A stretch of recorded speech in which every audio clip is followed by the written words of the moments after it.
Good evening and welcome to Gravitas. I'm Palki Sharma Upadhyay. Let's get started.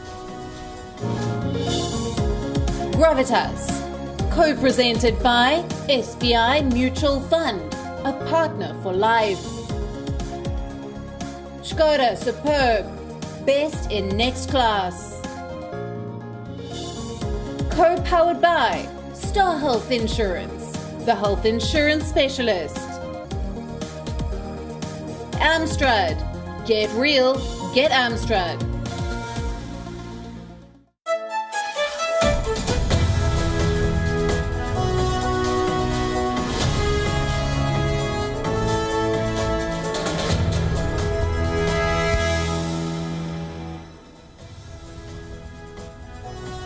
Europe opened its doors to Muslim immigrants. Europe debated its open borders and refugee policies. Europe even sat in judgment of countries that took tough measures to clamp down on extremism. There is no politically correct way of saying this. Europe is bearing the brunt of being too open, too welcoming, and perhaps too blind to the threat extremism poses. I run the risk of painting all immigrants and refugees as extremists. They're not. But how do you tell? In the last 1 week, Europe has seen 3 terror attacks, all by Muslim immigrants. All in the name of faith. A crackdown has begun, but a concerted effort is still not underway. On Gravitas tonight, we discuss how this is a pivotal moment for the continent and how 3 leaders are responsible for the latest spiral of violence. Recep Tayyip Erdogan of Turkey, Imran Khan of Pakistan, and Mahathir Mohamad of Malaysia. Today, Al-Qaeda has threatened to kill French President Emmanuel Macron. Last week, Mahathir Mohamad had justified killing. What's the difference between the two then? When so-called elected leaders of state endorse terror attacks, the world becomes a very dangerous place. And we're seeing that happen now. Also on the show, it's election day in America. We bring you ground reports from polling centers and analysis. How big is the Indian-American vote? Will this election be decided in courts? 5 FAQs answered on the show tonight. And food politics in presidential elections. From masala dosa to paneer tikka, we tell you why they're trending in the US and here in India. But we begin, as always, with Gravitas Global Headlines. According to reports, the World Health Organization concealed concessions to China and also sacrificed its best chance to unravel the virus's origins during the beginning of the pandemic. India, the United States, Japan and Australia have commenced the first phase of the Malabar Quadrilateral Naval Exercises from today in the Bay of Bengal. The 3-day joint drills comes at a time when India and China are locked in a bitter border standoff in eastern Ladakh that has significantly strained ties. India has taken on Pakistan at the United Nations for cross-border terrorism. Indian diplomat Ashish Sharma said that hate speech by Pakistan is not merely directed towards one community in India, but also against organizations, individuals, and even high-ranking political leaders. The death toll from Monday's attack on Kabul University has risen to at least 35, with most of them being students. 50 people had been wounded in the attack, which has been claimed by the Islamic State. Gunmen had stormed Kabul University, shooting at students in their classrooms and clashing with security forces. As mass anti-government protests build across Thailand and calls for reform of the monarchy grow, King Maha Vajiralongkorn has called his country the land of compromise. His comments are being viewed as a suggestion of a way out of the months-long political impasse. North Korea is building 2 new submarines, including one capable of firing ballistic missiles, according to a South Korean lawmaker, following a closed-door briefing by the South's National Intelligence Service. North Korea has a large submarine fleet, but only one known experimental submarine capable of carrying a ballistic missile. A 4-year-old girl is pulled out of the rubble 91 hours after the quake struck the Turkish city of Izmir. The overall death toll in the quake now stands at 100, with more than 900 injured in the quake. Rescuers and volunteers raced to save about 100 pilot whales stranded on Sri Lanka's western coast in the country's biggest mass beaching. This is the largest single pod of whales stranded in Sri Lanka so far. Former Australia all-rounder Shane Watson has announced his retirement from all forms of cricket. The 39-year-old confirmed the decision on Tuesday after the end of Chennai Super Kings' IPL campaign. Watson had already retired from internationals in 2016, but continued to ply his trade in T20 leagues across the world. Watson hit a century in the 2018 IPL final to help CSK win the title, and was also part of the Rajasthan Royals side that won the inaugural IPL title. He will be remembered as one of the finest overseas players in IPL history.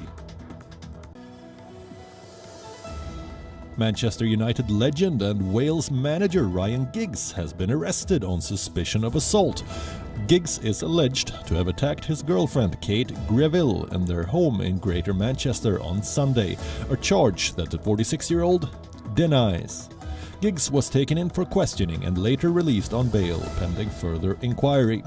His representatives say he is cooperating with the police. The Welsh FA announced that Giggs will not be involved in the Wales' 3 matches in November. His assistant Robert Page will be in charge. Oh yeah. Oh my god.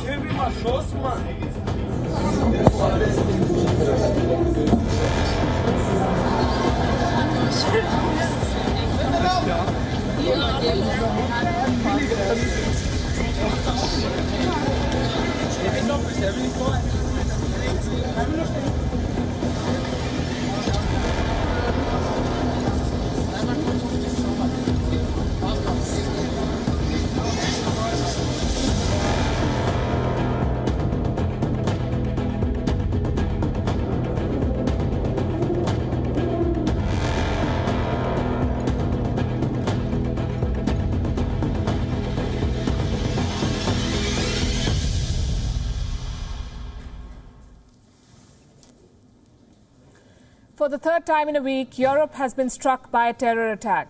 First, it was the beheading of a school teacher in Paris, then 3 people were stabbed to death in Nice, and now there's been an attack in Vienna in Austria. This wasn't a lone wolf strike. A group of attackers opened fire. It was just before a new lockdown came into force. People were out and about. They wanted to get out one more time, perhaps, before the month-long lockdown.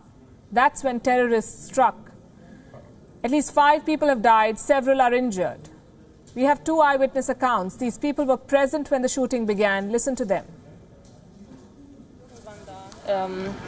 Fing diese an und die nicht was da. Auf einmal alle Leute an der Straße draußen, die sind auch noch kurz da waren oder irgendetwas anderes. Dann war es noch näher und dann sind wir und dadurch wir nicht wussten, ob wir in die richtige Richtung gehen, sind wir laufen in ein Hotel und uns dort versteckt. Ich war drinnen, plötzlich gestern stürmt und nicht rausgehen, da ist es. Ich habe gesagt, Spaß, das ist ja wahrscheinlich. Oder die Gäste haben zu viel getrunken, haben wirklich gedacht. Und ich habe meine Frau ich habe Schüsse gehört, sicher innerhalb 15 bis 20 Schüsse. Und ja, da auch neugierig. Nein, ihr bleibt jetzt drinnen, Tür zugemacht, nicht zugesperrt, aber gemacht und drinnen dann ist die Polizei gekommen und sagt, ihr bleibt drinnen, weil da vorne ist und innerhalb von 3-4 Minuten 10 Polizeiwagen, Gott sei Dank, gewesen und ja.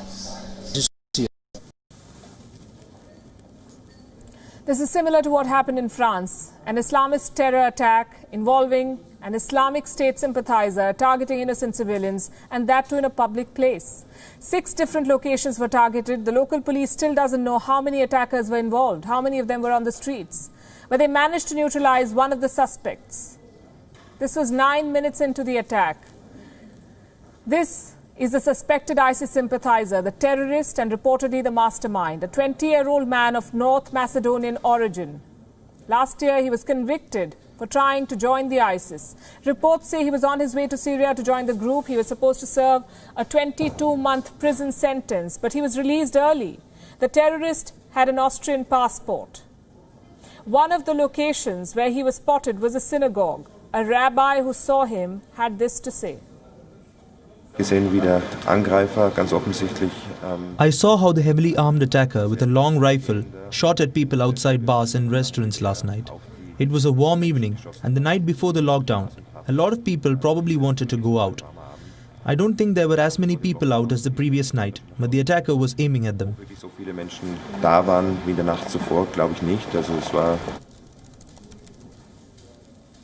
Just like France, the response of Austria has been fierce. Several people have been arrested. Many homes have been searched. Investigators found an address linked to the terrorist mastermind. They've searched 15 houses close to that location. The Austrian Chancellor has pledged to use all means available to investigate this attack.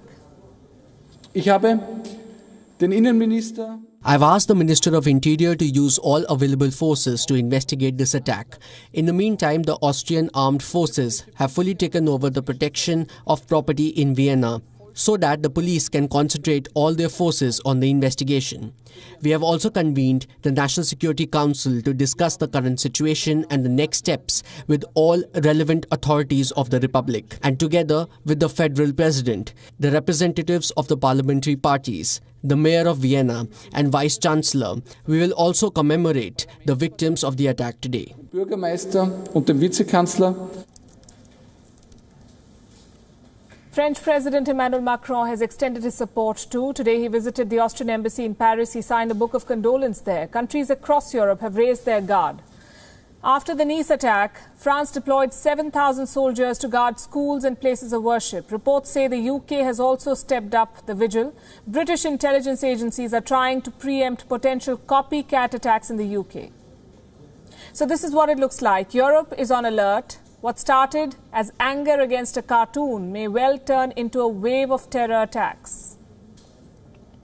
What we're witnessing now is also the surge of terrorism across this continent in Europe. It's not just France or Austria that face this threat. Radicalism has been growing around Europe, and European leaders are waking up to the threat posed by political Islam. On Monday, France struck back. More than 50 jihadists linked to Al-Qaeda were killed in an airstrike in Mali. France has been fighting a long and drawn-out battle against extremism in this region. In return, President Macron now has a target on his head. Al-Qaeda is threatening to attack the French president. It said that killing anyone who insults the Prophet is the right of every Muslim. Islamist extremism has become Europe's reality, and now is the time for its leaders to take action. Islam is a religion that is in crisis today all over the world. We don't just see it in our country. It is a deep crisis that is linked to tensions between fundamentalisms, precisely religious and political projects, which, as we can see in all parts of the world, are leading to radicalism, even in countries where Islam is the majority religion. With those words, Emmanuel Macron painted a target on his back. He said Islam is a religion in crisis. What followed was a major backlash from the Muslim world.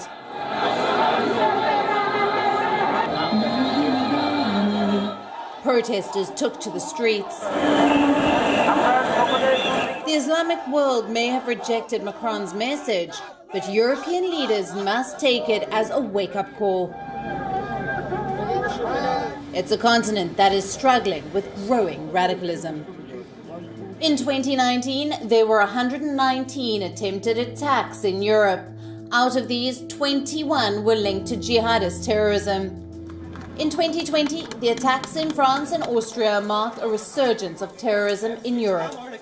The challenge is collective. The response isn't.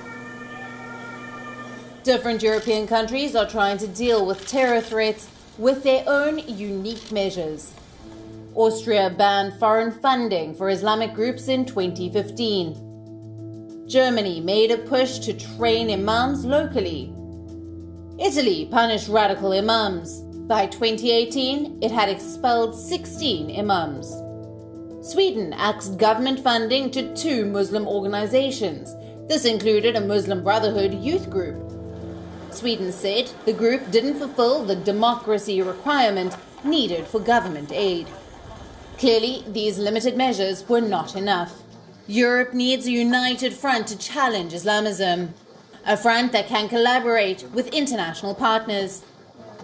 During his visit to Germany, India's Foreign Secretary highlighted the need for greater cooperation against terror networks. While raising the issue of growing radicalism in Europe, he said, "The terrorists are united in purpose and action, while we, the victims, are yet to be so."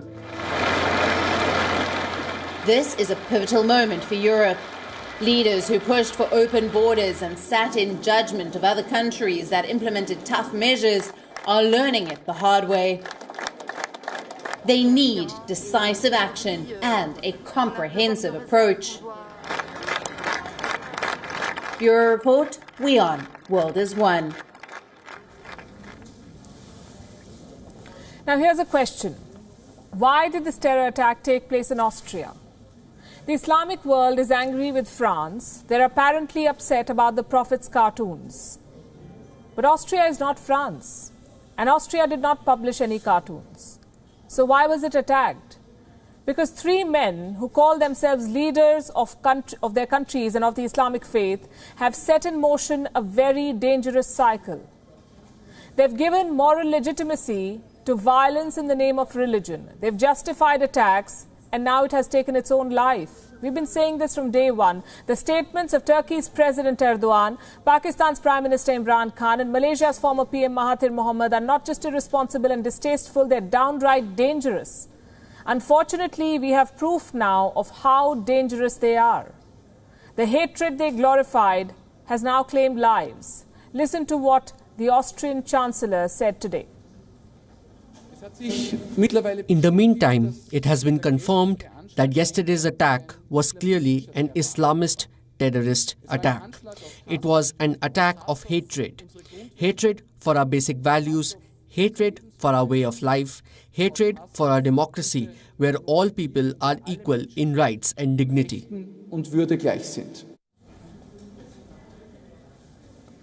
It was an attack of hatred, says Sebastian Kurz.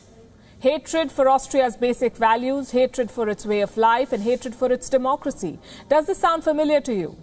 This is exactly what France is suffering, hatred being peddled as religious duty by some. Leaders like Recep Tayyip Erdogan, Imran Khan and Mahathir Mohamad have unleashed a deluge of hateful and bigoted statements against Europe. Their remarks almost always include violent metaphors and vilifying rhetoric against Europe. Let me take you back to what we've been reporting and what they've been saying. On the 28th of October, the Turkish president was outraged over Charlie Hebdo's cartoons. Do you know how he responded? He declared the enemies of Turkey to be the enemies of Islam. He made the two synonymous. He then accused the whole of Europe of trying to launch a crusade against Islam. He said the Turkish people will not look the other way. You must listen to the president. They literally want to relaunch the Crusades. Since the Crusades, the seeds of evil and hatred have started falling on these lands, and that's when peace was disrupted. Will we renounce our honor for them? Will we look the other way because of them? Some might be able to do that. But the Turkish people cannot take an immoral approach in the face of any attack on their faith and values. Do you know what happened next? Some 50 young men of Turkish descent went on a rampage at a Catholic church in Vienna shouting Allahu Akbar. This happened just 2 days after the Turkish president made the statement. And in those 2 days, another Islamic leader parroted Erdogan's views. He openly encouraged killing. I'm talking about the former Prime Minister of Malaysia, Mahathir bin Mohamad. He unleashed a Twitter storm for demonizing rhetoric. Mahathir Mohamad said, Muslims have a right to be angry and to kill millions of French people for the massacres of the past. He said Muslims have the right to punish the French, that even a boycott cannot compensate the wrongs committed by the French for all these years. He said, irrespective of what the religion professed, angry people kill. He endorsed murder. These are the words of a former Prime Minister. Then we come to a current Prime Minister, Imran Khan. He called the crackdown on extremism Islamophobia. He wrote to leaders of Muslim nations asking them to unite.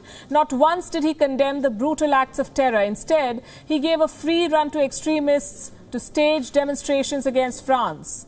Demonstrations that looked like war drills.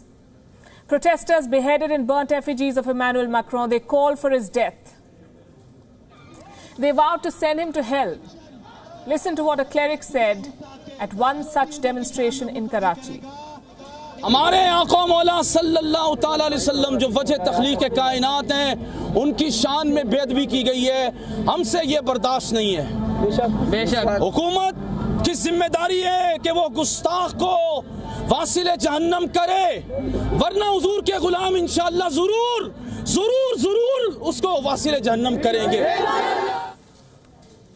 And if you think that's too much, then take a look at this. This is from a school in Pakistan, a madarsa, a teacher carrying out a mock beheading in front of her students. This was a training session to kill those who insult Prophet Muhammad. This is what young Pakistani girls are being taught in school. And in Europe, Islamic terrorists are putting these methods to use. They're beheading teachers and churchgoers. They're stabbing policemen, attacking churches and synagogues. From Paris to Nice to Vienna, some of the most peaceful European cities have come under attack. A cartoon has become an excuse for them to kill. And Islamic leaders are accusing Europe of launching a crusade against Islam. How many Muslims living in France and Vienna have been targeted by the governments in these countries? Last we checked, none. If there's anybody who wants a crusade, it is these Islamic leaders. Recep Tayyip Erdogan, Mahathir bin Mohamad and Imran Khan Niazi, all three of them have been giving moral support to terrorists by justifying violence. They deserve all the blame for the spate of terror attacks. There may not be any legal consequences for their words, but they should face diplomatic consequences. The world must ensure that these men are not allowed to whip up hate and channel violent prejudice. And it's here. Election day has arrived in the United States of America. American voters are writing the final chapter of the 2020 presidential election. The final one may be written in court, but they're voting nonetheless. There's anticipation in the air, expectations running high. Nearly 100 million American voters, 100 million, have already cast their ballot. That's about 47% of the registered voters across the country. Democrats and Republicans are trying to seize every possible opportunity to sway the remaining. Let's get you a sense of what's happening on the ground. We'll start with the situation which has been described as volatile by multiple headlines. The threat of violence and further unrest looms large in America. Corporates, companies, media houses, city governments and federal enforcement agencies, they're all preparing to deal with potential civil unrest and violence. This is the oldest and perhaps the most mature democracy in the world, as they call themselves. This is what's happening on election day. Concerns ranging from isolated violent incidents to a series of mass protests and widespread property damage. More than 3,600 troops have been activated to be on standby. Buildings in downtown New York City and Beverly Hills have been boarded up. Businesses have been instructed to sign up for crime alerts, and federal officials have installed a non-scalable fence around the White House. What about the presidential hopefuls, Donald Trump and Joe Biden? What are they up to? They've wrapped up their campaign rallies, and by all means, they must now be glued to their TV screens like a lot of other people in America and across the world. But before that, the two men made a final pitch to American voters, their last rallies for 2020. What about the voters? what's on their mind. To say that they're anxious would be an understatement, perhaps. This is the most important election in American history, they say, and voters say no matter who wins, they're preparing for the worst. Why am I boarding up is because of our safety. Our storefront got vandalized in May of 30th due to the unrest that took place in DC. So we don't want the storm to hit us twice.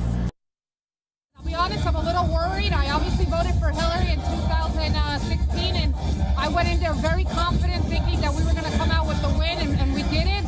So, like I said, I'm hesitant, but I'm excited. I hope people realize the disgrace that we got into by voting for Trump in 2016.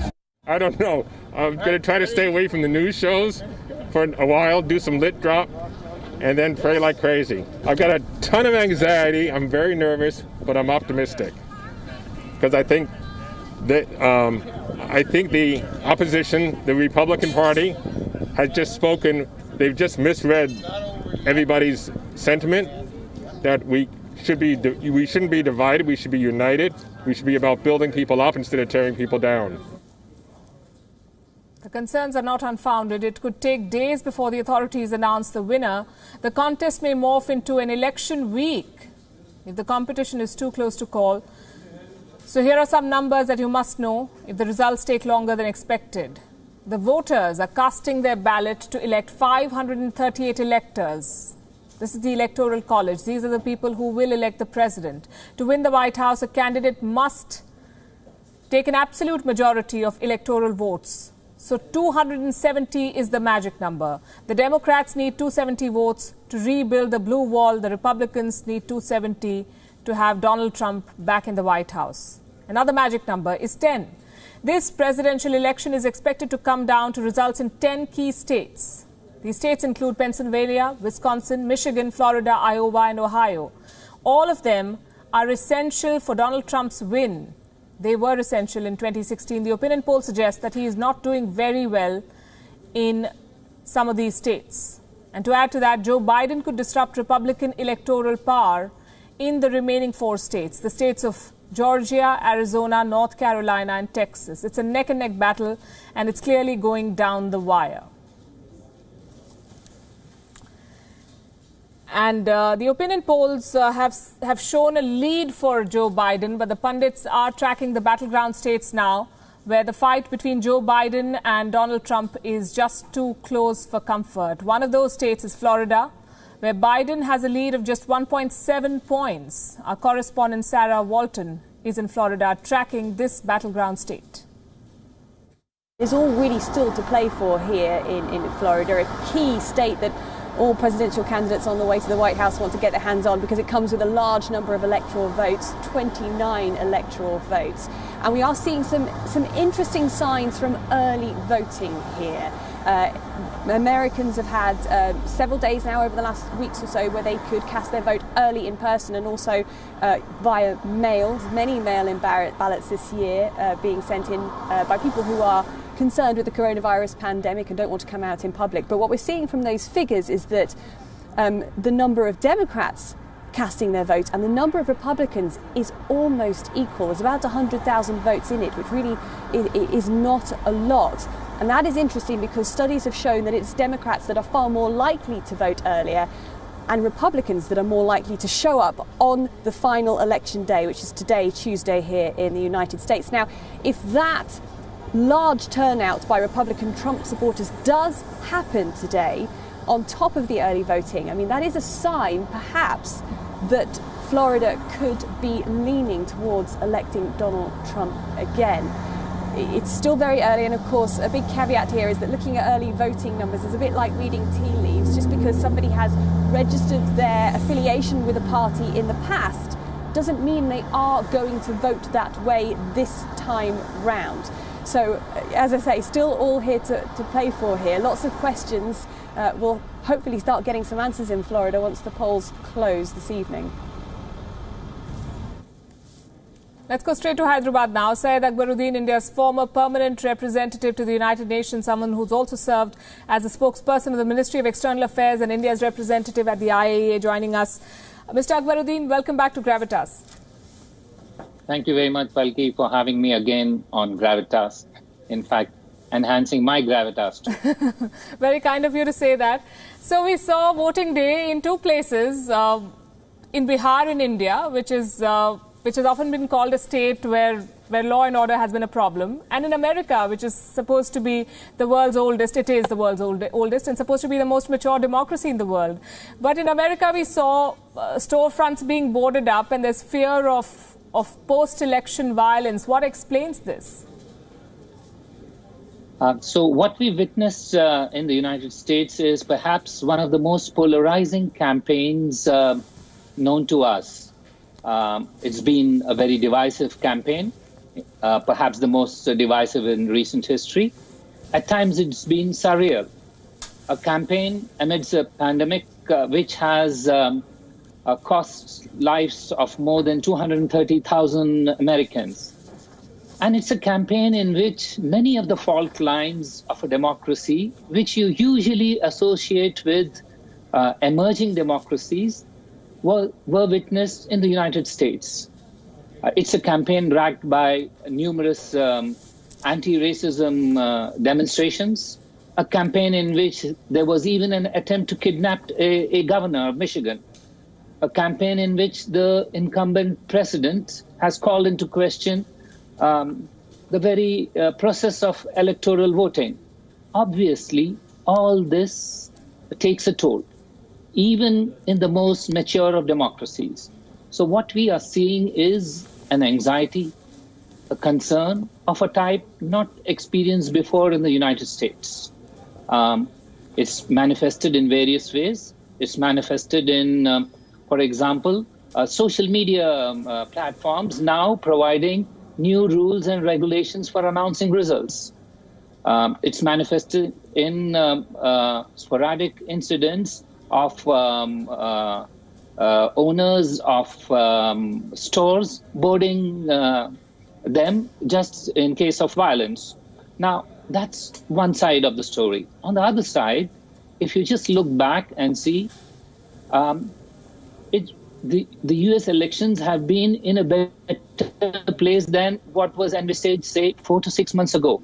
At that stage, everybody was talking, would there even be adequate numbers of people coming to vote? Yet, there are more than 100 million people who have voted in advance, either through mail-in or through advance voting. And much of these votes have already been received.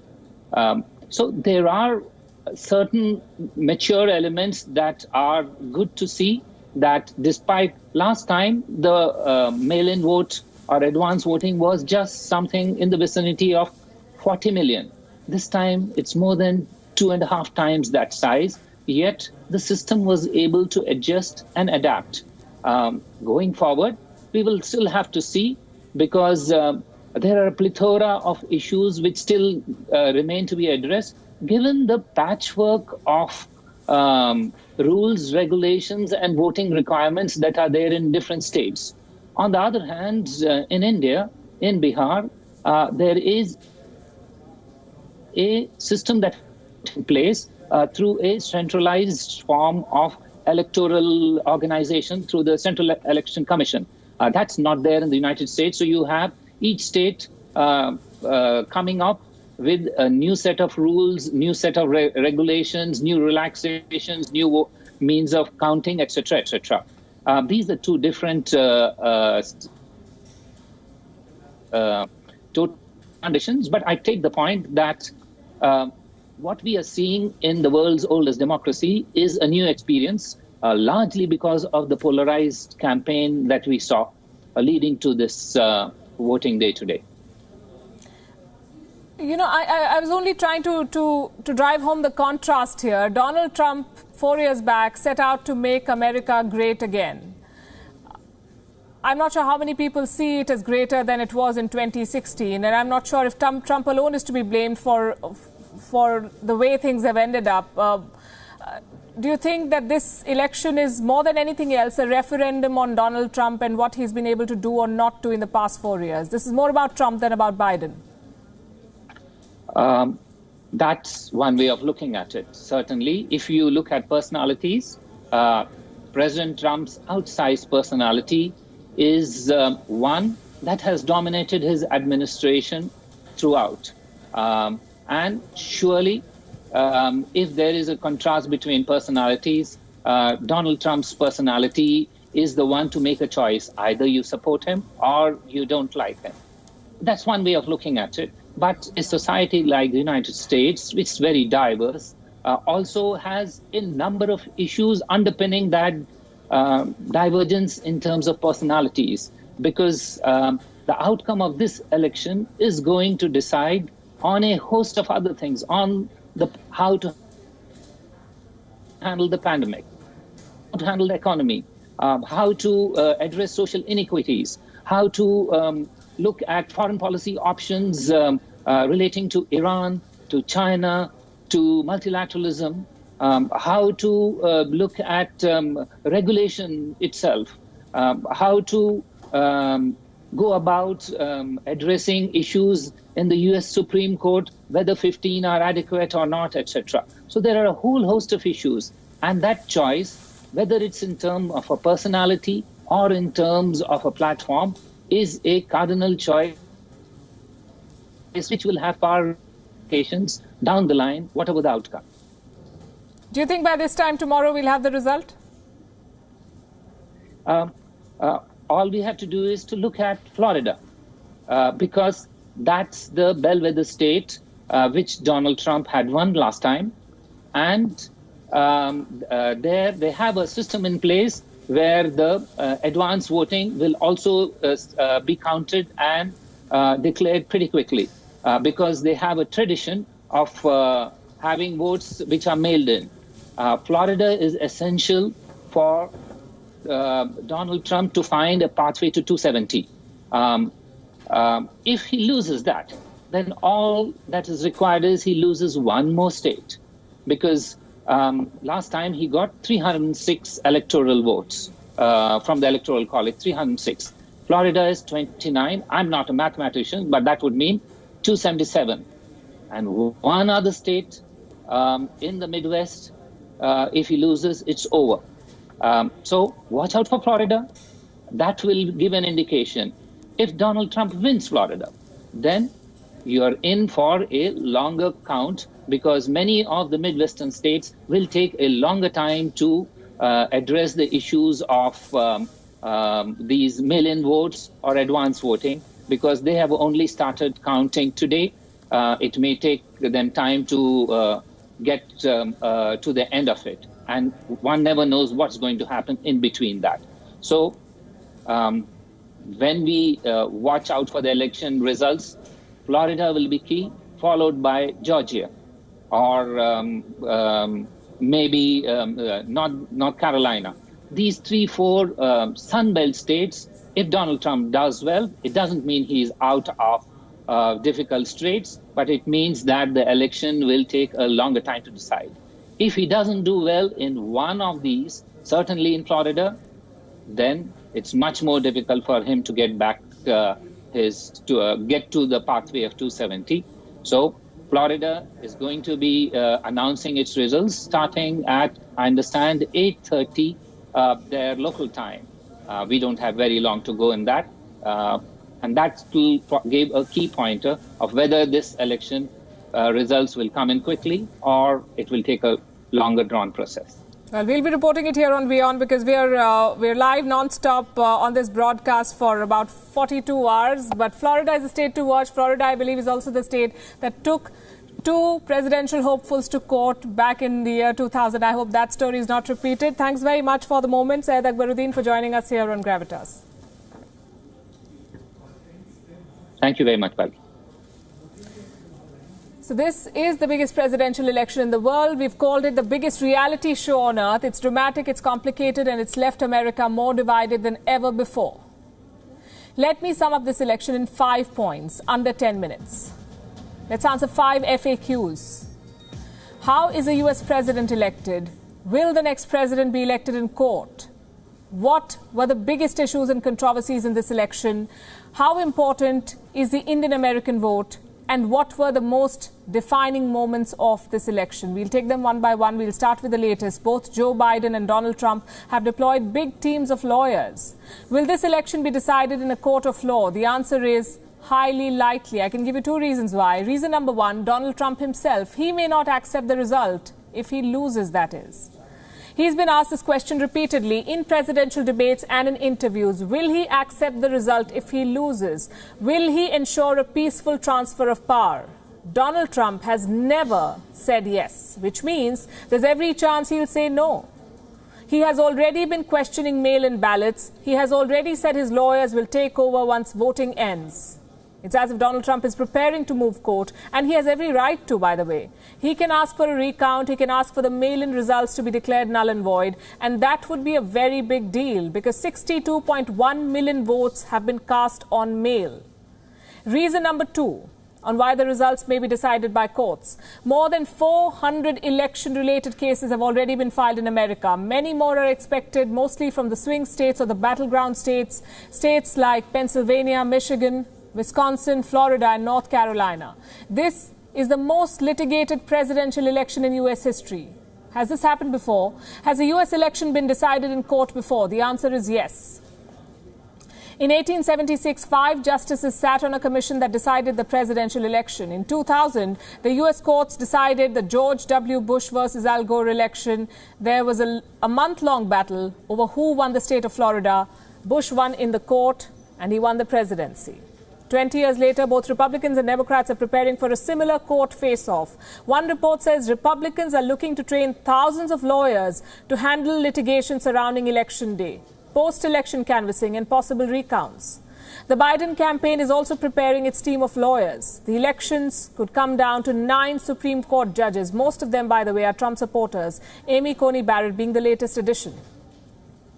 So counting begins in a few hours from now, but do not expect the results in a hurry.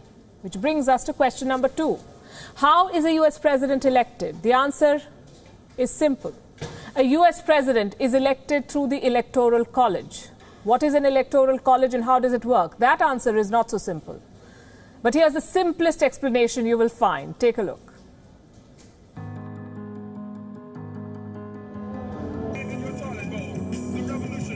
American voters do not elect their president. They vote for electors, or the Electoral College.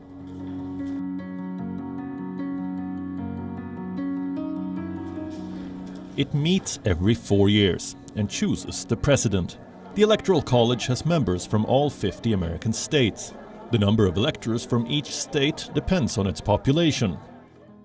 At 55, California has the highest number of electors. Wyoming, Alaska, and North Dakota have 3 each. New York has 29. In all, there are 538 electors in America. Each has 1 vote. To become president, a candidate needs 270 Electoral College votes. For 48 states, the winner takes all the votes.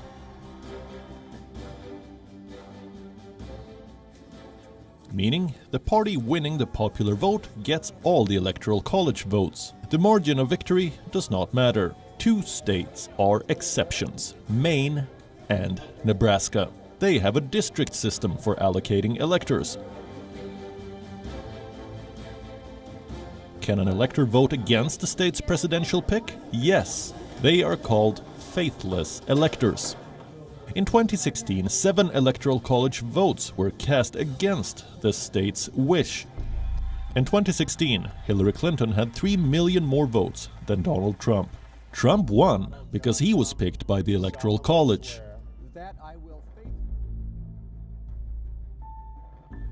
This year, the electors will vote on the 14th of December, as warned. It's a complex system. And you may ask why? Why can't Americans elect their president directly? The founding fathers of the United States believed that the electors could form a necessary buffer to keep the Americans from being influenced by a candidate. Has it worked? Bureau Report, WION. World is One.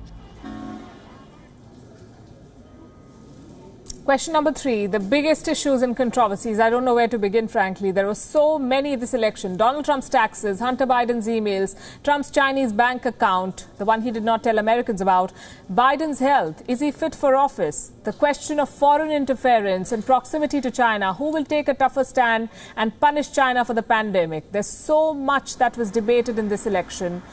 So we'll dwell on the 3 biggest issues that Americans might vote on: the Wuhan virus, jobs, and racism. First to the virus. The US is the worst hit. It has the highest number of cases in the world, more than 9.5 million people. More than 230,000 Americans have died, 230,000. But Donald Trump believes he's done a fabulous job controlling the virus. Critics say he hid information and spread fake news. He called it a little flu. Then he tested positive himself. But he continues to junk the mask and mock Joe Biden, who, by the way, has not quite spelled out what he would have done differently to control the pandemic. Issue number 2, economy and jobs. Donald Trump was doing great before the virus from China came and ruined his report card. Hotels, restaurants, travel and airlines have all been hit now. Though GDP figures show that the American economy has grown at a rate of 33.1% in the third quarter, experts fear a double-dip recession and a record slowdown. According to America's Bureau of Labor Statistics, 12.6 million people are out of work. Can Donald Trump steady that ship? Can Joe Biden steer it towards a recovery? Americans can only hope that they make the right choice. Issue number 3, racism. America burned this summer. The death of George Floyd in Minneapolis triggered a wave of anti-racism protests. The video of Floyd saying he cannot breathe became a chant. There were protests across the country. Donald Trump called the protesters looters, and he was right. Many of them were indeed looters. He sent the military to counter them, but he failed to address the genuine concerns. He refused to denounce white supremacists. Joe Biden's own record on racism is not so great, so Americans aren't really spoiled for choice on this score. Question number 4. What about Indian Americans? How big a role will they play in this election, and who are they likely to vote for? 1.6 million Indian Americans are voting this year. They make up only 1% of the US population, but they have significant political clout, which explains the choice of Kamala Harris, the vice presidential pick of Joe Biden. It's an attempt to woo the Indian diaspora. But has it worked? Traditionally, Indian Americans have leaned towards Democrats. The trend may not have changed significantly this year, even though many in India seem to support Donald Trump. Indian Americans, according to recent opinion polls, are still backing the Democrats. Has Donald Trump not gained at all? Well, he has. In 2016, only 16% Indian Americans said that they will vote for Trump. In 2020, 28% of them say they support Trump. Do remember, these are only opinion polls. They tend to get it wrong more often than not. So here's how things stand. Both Democrats and Republicans have gone out of their way to reach out to the Indian diaspora. On the 4th of August, the Trump campaign announced the formation of a group called the Hindu Voices for Trump. 2 days later, the Democratic National Convention organized an interfaith service. The Republicans are banking on Trump's camaraderie with Indian Prime Minister Narendra Modi, the success of the Howdy Modi event in Houston and the Namaste Trump event in India. The Democrats are banking on Kamala Harris's Indian roots. What explains the desperation to win the support of the Indian diaspora? Let me give you some numbers. As I told you, Indian Americans make up only 1% of the American population, but they own one-third of all Silicon Valley startups. 8% of America's high-tech firms were founded by Indian Americans. Consider all of America's Fortune 500 companies, 2% of them are led by Indian Americans. Examples include MasterCard, Microsoft, Alphabet, Adobe, and IBM. 1 in every 7 doctors in the US is of Indian descent. At least 10 Indian Americans are lawmakers. According to some estimates, half of America's motels are owned by Indian Americans. This section also happens to be very affluent. The median income of an Indian American household is higher than that of other Asian communities. They are an important vote bank, which is why both presidential hopefuls want to woo them. Which is also why they're talking about Indian food. It has become a political tool of sorts in this election.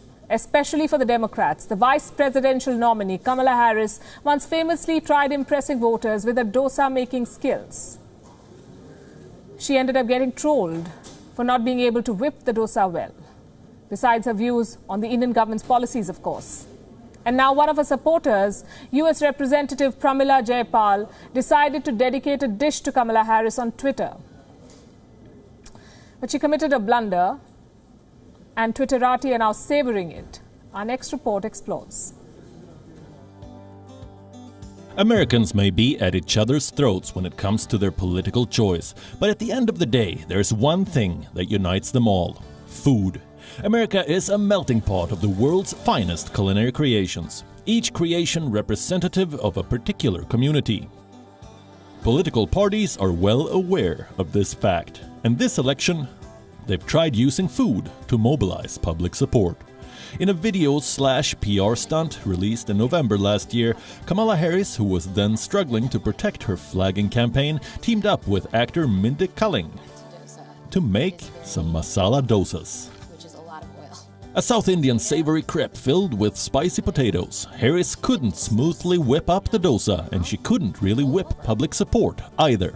The Indian diaspora wasn't too charmed by her skills or her Indian roots. Critics dug Kamala Harris's position on Article 370. They made more headlines than her dosa video.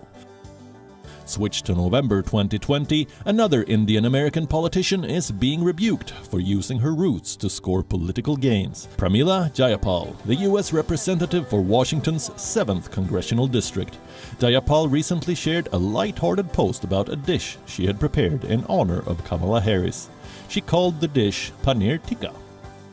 Twitterati savored the blunder. They began a trend demanding justice for the very dish, all the while poking fun at how mistaken the U.S. representative was. Some called sushi Paneer Tikka roll. Some others passed off Paneer Tikka as rasgulla. Such was the backlash that Pramila Jayapal had to clarify with the recipe of what she had prepared. Turns out the dish was in fact Paneer Tikka masala with a little gravy. It may be too late for this food faux pas to influence the election, but it proves how Indianness became a political tool this election. Political candidates tried selling their Indian roots to sway the Indian diaspora, but found themselves in a soup. I don't want to suffer the consequences of our future president not liking my Indian food. Can I just tell you something? Yeah, I've never made dosa. Bureau Report, WION. World is One.